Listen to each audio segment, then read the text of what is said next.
Hey everyone, in this video I'll show you how to turn off green dot on iPhone. Let's get started. If you see a green dot at the top of your screen, it means an app is using your camera. If you're not using the camera, an app may be accessing it in the background. To check which app is using your camera, swipe down for the top right to open Control Center. Then tap the small area above the battery icon and you'll see which app is accessing your camera.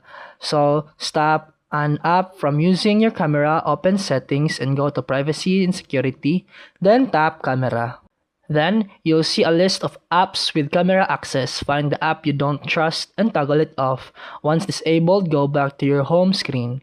If the green dot is still there, restart your phone. After restarting, the app will no longer access your camera and the green dot will disappear. And that's it for today's video. If you found this helpful, please like and subscribe for more videos. See you in the next one.